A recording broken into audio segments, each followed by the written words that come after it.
लालू प्रसाद यादव के ऑडियो मामले में बिहार सरकार के पूर्व मंत्री जेडीयू एमएलसी नीरज कुमार ने एक बार फिर से सवाल पूछते हुए तेजस्वी यादव पर कड़ा प्रहार किया है। नीरज कुमार ने पूछा है कि इस पूरे मामले पर तेजस्वी चुप क्यों हैं, क्यों राहुल गांधी चुप हैं, झारखंड के मुख्यमंत्री हेमंत सोरेन इस पूरे मामले पर चुप्पी काहे साधे हुए हैं, आखिर पत्र लिखकर जेल आईजी क्या बताना चाहते हैं। सुनिए नीरज कुमार लालू प्रसाद यादव को होटवार से लेकर दिल्ली के तिहाड़ भेजने पर क्यों तुले हैं। ये लगातार 4 सितंबर 2020 को वहाँ के केली बंगला में उनको शिफ्ट किया गया। वहाँ के डॉक्टर ने यह कहा कि इनको कोई अब दिक्कत नहीं, इनको वापस होटवार जेल भेजा जाए। तो होटवार जेल क्यों नहीं भेजा गया, यह सवाल हमारा है। और हम यह जानना चाहते हैं जेल मैनुअल की धारा चाहे जो भी है 1001 है, आप राजनीतिक बात नहीं कर सकते, 999 है, लगातार उल्लंघन आप कर रहे हैं। इसलिए हमारी यह समझ है कि अविलंब इस संबंध में हस्तक्षेप होना चाहिए और लालू प्रसाद जी चूंकि आदतन अपराधी हैं, उनको अविलंब तात्कालिक रूप से रिम्स के बंगला से उठा करके इनको होटवार जेल के सेल में डालना चाहिए। और पूरी प्रक्रिया पूरी कर करके, इनकी तबीयत खराब है इनका कहना है, तो भाई तिहाड़ जेल बेहतर होगा, वहाँ सारी सुविधा प्राप्त है, तिहाड़ जेल में रहिए। और अगर नहीं ये काम झारखंड की सरकार करेगी तो भ्रष्टाचार पर नजरिया कैसा है? क्या भ्रष्टाचार के मामले में कोई व्यक्ति दोषी हो, क्या उस पर विधि सम्मत कार्रवाई न्यायालय करे और उसको सारी सुविधा दे करके क्या भ्रष्टाचार को पोषित करना चाहते हैं? और ये सारे प्रकरण होने के बीच के दौर में ही झारखंड के मुख्यमंत्री जी आप भी संदेह के घेरे में हैं, क्योंकि जेल आईजी के पत्र के बाद आप मिलने गए हैं उनसे। इसलिए मेरा सवाल है कि हेमंत सोरेन जी चुप्पी तोड़िए, राहुल गांधी जी चुप्पी तोड़िए इस सवाल पर। और ट्विटर बबुआ की तो लाचारी है, हालांकि वो कहते हैं कि हम अपने माँ पिता के लिए माफी मांगते हैं, कोई गलती हुआ है कि इस गलती के लिए माफी मांग रहे हैं कि स्वीकार्यता आपकी है। इसलिए हमारी समझ है कि जितना जल्द से जल्द हो इस संबंध में विलंब झारखंड सरकार को कार्रवाई करके दिखाना चाहिए।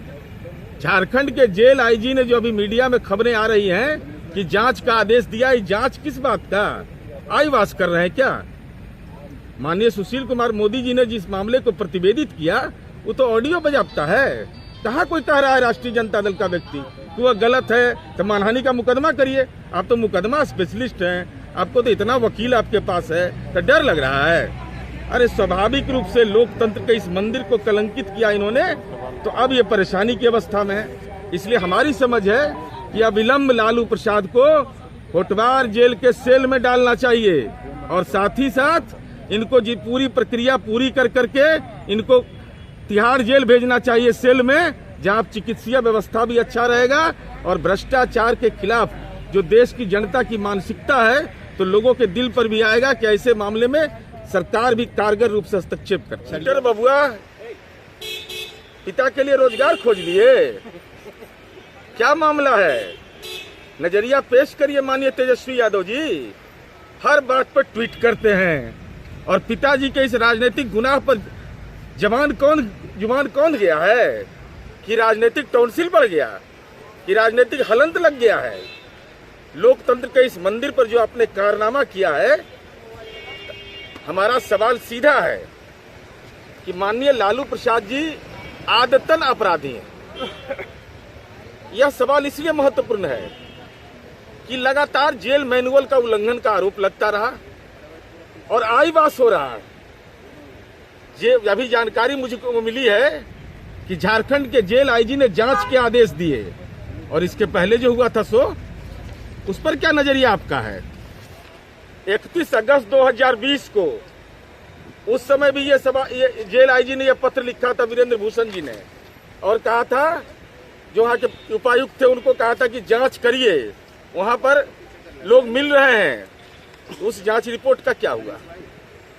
31 अगस्त 2020 को जेल आईजी झारखंड ने इस संबंध में जांच के आदेश दिए थे कि लालू प्रसाद के द्वारा अवैध रूप से मुलाकात किया जा रहा है, जो सर्वथा नियम विरुद्ध है। और आज पुनः जांच का आदेश। ये जांच का आदेश किस बात का?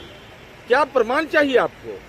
एक प्रमाण नहीं, कितने प्रमाण मीडिया ने दिखाया कि लोग लगातार मिल रहे हैं। वहां के डॉक्टर ने रिपोर्ट दिया कि इनको कोई परेशानी नहीं है, इसलिए हम यह समझते हैं कि लगातार देखिए मानसिकता लालू प्रसाद का और उनके परिवार का, ये राजनीति के 9 सामंत लोग हैं। इनको जब भी मौका मिला है इन्होंने समाज के कमजोर तबके को ही टारगेट किया है।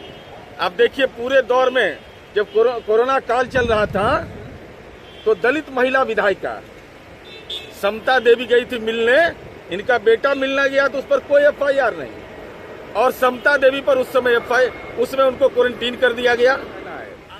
कौन है वो इरफान, किसने आदेश दिया? और जेल के अंदर व्यक्ति कोई है जो जेल की सलाखों के अंदर है? हम यह चाहते हैं झारखंड सरकार इसको स्पष्ट करे कि जेल के अंदर कोई कैदी है, सजा याफ्ता कैदी है, उसको सेवादार बहाल करने का अधिकार किसने दिया? सेवादार अगर बहाल होगा तो जेल के अंदर रहने वाला कैदी होगा, बाहर का व्यक्ति को सेवादार कैसे बन गया? अगर ये सही खबर है कि इरफान नाम का व्यक्ति उनका सेवादारी कर रहा है तो उसको ये अधिकार किसने दिया?